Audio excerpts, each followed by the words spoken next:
Ok, alors là je suis sur le point de faire une séance fractionnée qui est une des séances hyper importantes pour la fin de ma préparation marathon et je me suis dit que j'allais vous présenter les différents équipements que je recommande vraiment à une personne qui veut commencer à courir parce qu'on dit souvent que pour courir il faut juste une paire de chaussures et un short. Ce qui est vrai, mais en vrai, quand on commence à s'intéresser à ce sport, il y a plein d'équipements que l'on découvre et on se demande un peu lesquels sont utiles ou pas. Donc moi, ça fait quelques années que je cours maintenant. Je vais vous présenter vraiment ce que je prends à chaque séance sur moi et qui est devenu indispensable et aussi quelques accessoires plus plaisir que je vous présenterai en fin de vidéo. Mais on va commencer par mes essentiels. Pour moi, le premier indispensable, c'est ce qu'on appelle une rotation de chaussures. Les pros, ils appellent ça comme ça. En gros, ça veut dire que tu as différentes chaussures pour différents entraînements. Et donc là, aujourd'hui, vraiment, j'ai les 3 chaussures de ma rotation chaussures. J'ai sur moi...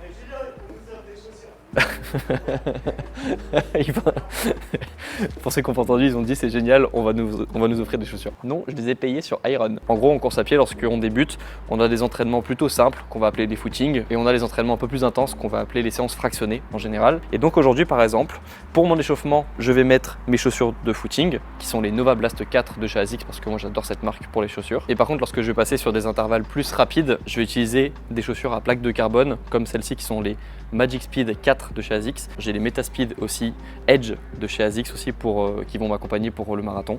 En gros, c'est des chaussures à plaque de carbone qui répondent mieux lorsqu'on va plus vite, qui nous redonnent un peu d'énergie lorsqu'on va à une vitesse assez rapide. Et donc, comme j'ai le niveau maintenant pour avoir des plaques carbone, j'en profite. Ok, salut, c'est le Grégoire du montage. Juste une petite précision sur les chaussures carbone. Ce que je voulais dire par le fait que maintenant j'ai le niveau pour les avoir à l'entraînement, c'est que ces chaussures-là, plus tu cours rapidement, plus tu vas y trouver un intérêt à les utiliser dans tes entraînements. Ce qu'on dit en général avec les chaussures carbone, et c'est ce que j'avais entendu, c'est que quand tu as des entraînements où tu cours régulièrement en dessous de 4 minutes au kilomètre, donc aux alentours de 15-16 km/h, c'est là où tu vas commencer à avoir un retour sur investissement sur ces chaussures et que ça va t'aider dans ta foulée. La bonne nouvelle si tu débutes, c'est que tu n'as pas besoin de rotation de chaussures, tu as juste besoin d'une paire de chaussures confortable pour tes footings.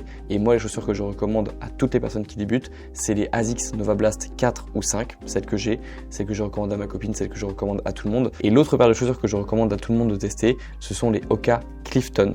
Peu importe si c'est les 9 ou les 10 ou celles qui vont sortir prochainement, les Hoka Clifton, ce sont des très bonnes chaussures pour débuter parce qu'elles sont très confortables et elles sont faites pour les débutants qui n'ont pas besoin de rotation de chaussures, qui veulent juste courir en ayant le confort qu'on veut lorsqu'on débute. On retourne à la vidéo. Un autre indispensable pour commencer à courir, c'est d'avoir une montre connectée. Donc la mienne, c'est une Coros. C'est la Coros Pace 3. Et vous savez, c'est un peu une erreur de débutant de penser que c'est pas indispensable. Moi, je me rappelle qu'au début, lorsque je commençais à courir, j'avais mon téléphone dans les mains et je courais avec Strava activé pour savoir à peu près où j'en étais dans mon run. Et c'est vrai que c'est pas optimal parce que déjà, c'est pas précis et en plus, c'est pas confortable. Et je pense que pour apprécier courir, il faut un minimum apprécier y aller. Et si on court tout le temps avec son téléphone dans les mains, c'est pas très pratique et c'est pas très agréable.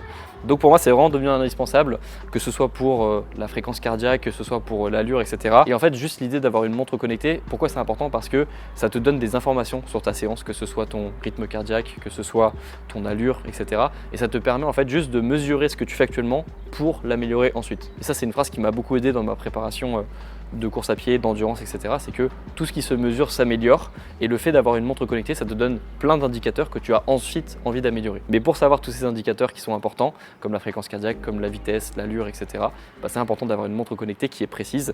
Et donc pour ça, Coros, c'est vraiment génial. J'en ai parlé plusieurs fois. Il y a l'application qui est trop bien, qui nous permet d'avoir ces estimateurs de course, d'avoir plein de données sur notre sommet, etc. Bref, Coros, pour ça, c'est un indispensable et c'est pour ça que cette montre, je cours tout le temps avec et je l'emmène à chaque sortie. Un autre indispensable, c'est d'avoir un compte Strava. Donc moi je suis sur Strava depuis 1 an maintenant, vous avez quelques indications, on est à 25 km cette semaine, 103 km la semaine dernière, c'était une de mes plus grosses semaines à vie. Je pense que ça tout le monde connaît déjà l'application, Strava c'est une application très connue, mais pourquoi c'est important? Parce que ça te permet de te confronter virtuellement à des gens qui courent régulièrement et qui vont t'aider toi à élever tes standards. Parce que le problème c'est que souvent lorsque tu cours, t'as personne dans ton entourage qui court de manière aussi régulière que toi ou tu es un peu le seul à le faire. Et le fait d'avoir des gens que tu suis qui courent eux de leur côté, ça te motive à toi aussi faire des efforts et je trouve que pour moi c'est indispensable parce que ça te permet d'avoir plus de personnes dans ton entourage virtuel qui courent et qui t'inspirent à courir plus. Et dans la même gamme, lorsqu'on parle d'applications sur son téléphone, je recommande aussi d'avoir des podcasts dans ses oreilles lorsqu'on court, lorsqu'on fait ses footings un petit peu longs le dimanche, etc. Mon préféré, moi, c'est le podcast de Runwise. Il y a aussi le podcast Endorphine de Running Addict. Il y a le podcast aussi RMC Sport Running que j'ai écouté pas mal de fois sur des grosses courses comme le Semi de Paris ou le Marathon de Paris parce qu'ils te donnent des informations sur le parcours, etc. Comment bien préparer la course. Un autre indispensable dont on ne parle pas assez, c'est d'avoir des bonnes paires de chaussettes. Moi, j'ai fait l'erreur lorsque j'ai commencé à courir d'avoir des bonnes chaussures, de chercher à avoir des bonnes chaussures, mais j'avais pas les chaussettes qui étaient adaptées à la course à pied. Je prenais des chaussettes fines que j'avais déjà chez moi en fait avant de commencer à courir et je me retrouve avec des ampoules, de sang. Je sais pas si vous connaissez ce concept, mais c'est des ampoules qui sont rouges.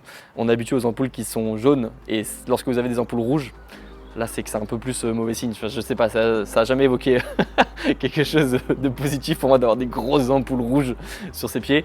Donc maintenant j'ai des chaussettes de chez ASICS, comme ça c'est plutôt adapté pour la course à pied. J'essaie d'en prendre des spécifiques pour la course à pied et j'avoue que j'ai toujours des ampoules parce que je cours beaucoup, mais j'en ai un petit peu moins et elles font un petit peu moins mal et elles sont un petit peu moins rouges. Et pour finir, dans la gamme on va dire indispensable que j'emmène vraiment sur chacune de mes sorties, j'emmène toujours plus de ravitaillement qu'avant. Parce que avant, l'erreur que je faisais, c'est que je courais sans boire avant, sans boire pendant, sans boire après. Et en fait maintenant je fais beaucoup plus attention à mon ravitaillement, que ce soit avant, pendant et après l'effort. Donc ça c'est hyper important, surtout pour les athlètes d'endurance qui font des semis, des marathons, etc. Donc maintenant qu'est-ce que je fais? Je pars toujours avec ma gourde, que ce soit avec de l'eau ou avec des électrolytes dedans. Les électrolytes, pour ceux qui ne connaissent pas, c'est vraiment quelque chose qui nous permet de mieux récupérer parce que ça nous apporte plein de choses en même temps, que ce soit de l'eau, du sodium. Parce que souvent lorsqu'on est coureur, en fait on pense que le sel c'est notre ennemi, mais lorsqu'on boit et qu'on a des électrolytes en même temps, ça nous permet d'avoir un apport en sodium aussi, qui bizarrement nous permet de mieux nous hydrater. En fait ça nous paraît contre-intuitif, mais c'est en buvant de l'eau salée qu'on récupère mieux aussi. Et donc maintenant je fais hyper attention à mon ravitaillement et c'est pour ça que j'hésite pas à y aller sur les glucides avant, pendant et après l'effort, et que j'emmène aussi avec moi lors de mes sorties ce genre de barres. Ici c'est des barres longue distance de chez NutriPure. Elles ont chacune 30 grammes de glucides, donc c'est vraiment top ça lorsque tu fais de la longue distance et que tu dépenses pas mal d'énergie. Ça c'est vraiment bien. Quentin qui découvre les barres NutriPure. Super bon, je me régale. Voilà, vas-y. C'est pas censé être pour les sportifs à la base. Si. Moi j'aime le goût, hein. Enfin, franchement je me régale quoi. C'est mon goûter. Donc là on a vu vraiment mes indispensables, ça peut faire beaucoup pour certaines personnes, mais en soi lorsqu'on commence à prendre la course à pied au sérieux, ça devient des éléments qui sont importants dans notre progression. Maintenant ce qu'on va faire, c'est qu'on va voir mes non indispensables, mais en gros c'est des accessoires, des choses qui sont là en plus et qui m'aident à apprécier plus la course à pied, mais je pourrais m'en passer, juste ça sera un petit peu pénible parce que ça me fait toujours plaisir de les avoir, mais en soi c'est pas des indispensables, mais ça aide, c'est des accessoires. Ça aide, mais c'est pas indispensable. Mais c'est cool. Mais bref. Et parmi mes non indispensables, mais qui sont quand même importants, on trouve par exemple des compléments alimentaires. Donc là, c'est le magnésium et le fer qui viennent de chez NutriPure. Donc là, c'est deux gros compléments qui sont importants pour les sportifs, notamment pour éviter les crampes et pour mieux récupérer. Donc pourquoi le fer et le magnésium? Parce que j'ai vu énormément de vidéos qui disaient d'en prendre notamment lorsqu'on est un coureur. Et je pense qu'on est tous plus ou moins carencés en fer et en magnésium, donc c'est important de se complémenter. Et je pense que ça a été aussi une raison pour laquelle je me suis pas blessé au cours de mes préparations marathon. C'est parce que j'ai toujours fait attention à essayer de manger bien, assez suffisamment, et également à me complémenter pour ne pas avoir de carence. Un autre truc qui n'est pas indispensable mais que j'utilise parfois dans mes séances, ce sont les bandes nasales. Donc celles-ci elles m'ont été envoyées par Fresh Flow, qui ont toujours été sympas avec moi, qui m'en ont envoyé comme ça, qui me laissent des petits mots aussi un petit peu personnalisés. Salut Greg, on te souhaite une bonne course avec les bandes de Fresh Flow. Et ça c'est sûr que vous en avez entendu parler si vous suivez un peu la course à pied, parce qu'il y a eu plein d'athlètes qui en ont mise. On a vu Jimmy Gressier le mettre sur sa course à Lille, on a vu le vainqueur de la promenade des Anglais, j'ai oublié son prénom mais je vous mettrai la photo, il en a utilisé également. Il y a eu Étienne Daguinos aussi qui les a utilisés sur son 10 km à Lille également. En gros c'est juste des bandes en plastique que l'on met sur le nez qui vont nous permettre d'avoir la sensation de respirer plus, d'avoir plus d'air qui rentre dans le nez, et c'est un plus que j'ai parfois sur certaines séances, je les ai testés sur certaines séances, mais c'est pas quelque chose que j'emmène et qui va me faire me sentir mal si je les ai pas, parce que j'aurai l'impression de moins bien performer. C'est un plus que j'utilise. Et ensuite je vais vous faire un petit pack de 3 accessoires que j'utilise qui étaient dans mes indispensables à certains moments mais qui le sont plus forcément maintenant. La première c'est cette ceinture Compressport en fait que l'on met au niveau de la taille, dans laquelle on peut rentrer plein de choses, que ce soit typiquement ces lunettes elles rentrent, cette gourde elle rentre, le téléphone ça rentre, et ça nous permet d'éviter d'avoir encore une fois le téléphone dans les mains pendant qu'on court, qui est seulement un truc qui nous fait pas aimer la course à pied parce que c'est pas agréable de courir, on a envie d'avoir les mains libres quand on court. Et du coup moi cette ceinture elle m'a accompagné sur plein de courses jusqu'à maintenant en fait, où j'ai découvert un truc, j'ai découvert les cuissards qu'on met sous les shorts. Celui-ci c'est un Nike, je vous mettrai la référence en description, et en fait c'est trop bien parce qu'ils ont directement des poches intégrées. Là vous allez voir, je peux large rentrer mon téléphone, tac, dans la poche.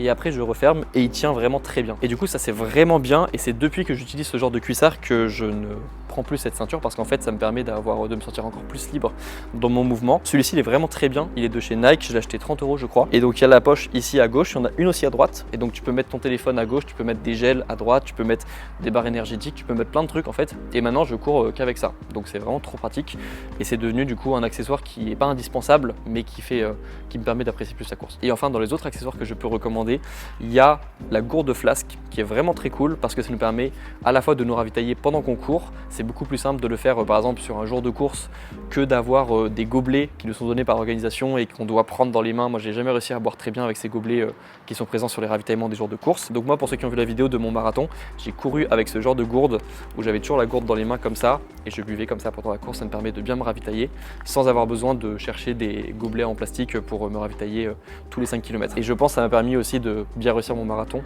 parce que j'avais toujours cette source d'eau qui était disponible en fait. Et également dans les accessoires qui sont pas indispensables mais qui sont intéressants, même si je l'ai un petit peu critiqué au début, ces lunettes de vitesse. En gros les coureurs ils appellent ça les lunettes de vitesse.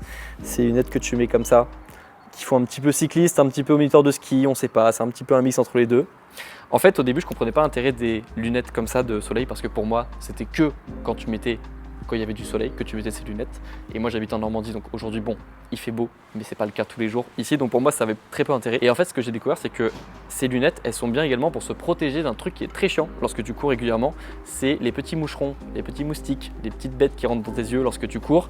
Et pour ceux qui ont déjà eu un petit moucheron dans les yeux et qui se sont vus pleurer pendant une heure après, vous savez à quel point c'est important aussi de se protéger les yeux. Et c'est pour cette raison que les cyclistes par exemple ils ont toujours des lunettes même quand il fait pas beau, c'est parce que ça leur permet de se protéger des petits nuisibles comme ça qui volent comme ça lorsque tu cours et qui peuvent te niquer ta course. Il y a des personnes qui disent aussi que ça leur permet de mieux se concentrer, de rentrer dans la zone parce qu'il y a un peu aussi un effet protecteur du vent qui fait que tu es un peu plus dans ta bulle. Donc pour ces raisons, j'avoue que je mets de plus en plus ces lunettes de vitesse, mais c'est pas du tout un truc qui est indispensable, sauf pour les cyclistes parce que là ils vont à une vitesse beaucoup plus importante que nous les runners et c'est pour ça que c'est important eux d'avoir toujours des lunettes. Mais quand on est coureur, je pense que c'est un accessoire mais qui est pas indispensable. Et donc voilà, on a vu une douzaine d'articles, je pense, qui sont intéressants lorsqu'on commence sa course à pied. Alors évidemment, je vais pas préciser, mais avoir un t-shirt qui nous fait pas mal au téton lorsqu'on court, avoir des bons shorts. Mais si vous commencez la course à pied ou que vous avez commencé récemment, honnêtement, si vous avez déjà ces accessoires, vous êtes déjà très bien. Si vous les avez pas tous, c'est pas grave, c'est pas nécessaire. Mais si vous avez besoin vraiment d'un top 10 ou d'un top 12, selon moi, ce sont les objets qu'on a vus aujourd'hui. Et je pense que si vous avez déjà tout ça, vous êtes très bien pour commencer la course à pied. J'espère que la vidéo vous aura plu. Moi, je vais aller faire ma séance de fractionné pour finir ma préparation marathon. J'espère que vous aurez appris des trucs. J'espère que vous aurez des idées de nouveaux accessoires à tester. Et nous, on se retrouve la semaine prochaine pour une prochaine vidéo sur cette chaîne. Ciao!